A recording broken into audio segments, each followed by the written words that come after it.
సొంతం చేసుకుంటాడు. దుబాయ్ని ఒకే ఒక్కడు ఒక రాజులా, ఒక సింహంలా పరిపాలిస్తాడు. ఇదంతా చూసి ఇనాయత్ కలీ తట్టుకోలేకపోతాడు. అందువల్ల ఇనాయత్ కలీ రాకీ మీద కోపంతో మనుషులను దాడి చేయడానికి పంపిస్తాడు. అప్పుడు రాకీ ఒంటరిగా ఉన్నప్పటికీ ఇనాయత్ కలీ మనుషులను దారుణంగా కొట్టి అందులో ఒక వ్యక్తిని ఇలా అడుగుతాడు, నన్ను చంపడానికి మిమ్మల్ని ఎవరు పంపించారు అని అడుగుతాడు. అప్పుడు ఆ వ్యక్తి ఇనాయత్ కలీ అని చెప్తాడు. అప్పుడు ఇనాయత్ కలీని తన మనుషులతోనే దారుణంగా కొట్టి చంపేస్తాడు. అక్కడితో ఇనాయత్ కలీ క్యారెక్టర్ అయిపోతుంది. అలా దుబాయ్లో అంచెలంచెలుగా ఎదిగి అక్కడ కూడా దుబాయ్లో ఇల్లీగల్ గోల్డ్ మైనింగ్ చేస్తూ అక్కడ అలా దుబాయ్లో రాకీబాయ్ తన సామ్రాజ్యాన్ని ఏర్పాటు చేసుకుంటాడు.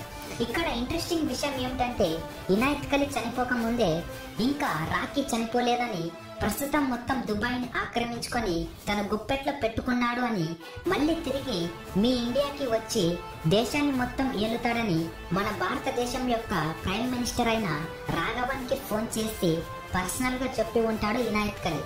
ఇక్కడ మీకు ఒక డౌట్ రావచ్చు, మన ఇండియా ప్రైమ్ మినిస్టర్ రమిక సేన్ కదా అని.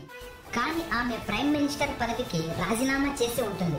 రమిక సేన్ ప్లేస్ లో ఇతడు రాఘవన్ ప్రైమ్ మినిస్టర్ గా వచ్చి ఉంటాడు. ఇతడు రాఘవన్ రాకీబాయ్ గురించి విని అతడి గుండెల్లో రైలు పరిగెడుతుంది. అందువల్ల రాకీ ఇండియాకి రాకముందే అతడిని చంపేయాలని దుబాయ్లోనే కొన్ని వేల మంది సైన్యాన్ని పంపించి ఉంటాడు. అయితే రాకీకి దుబాయ్ మొత్తం తన చేతిలో ఉంది కాబట్టి ఆ కొన్ని వేల మంది సైన్యాన్ని నాశనం చేసి చాలా ఈజీగా తప్పించుకుంటాడు. అయితే ఇక్కడ రాకీబాయ్కి డౌట్ వచ్చింది, నాకు శత్రువులు ఎవరు లేరు కదా, ఇదంతా ఎవరు చేసి ఉంటారని డౌట్ లో ఉండిపోయాడు. ఆ డౌట్ లో ఉన్న రాకీ సరిగ్గా నిద్రపోయేవాడు కాదు. ఒకరోజు అలా రాకీబాయ్ నిద్రపోయాడు. అలా నిద్రలో రాకీబాయ్కి వాళ్ళ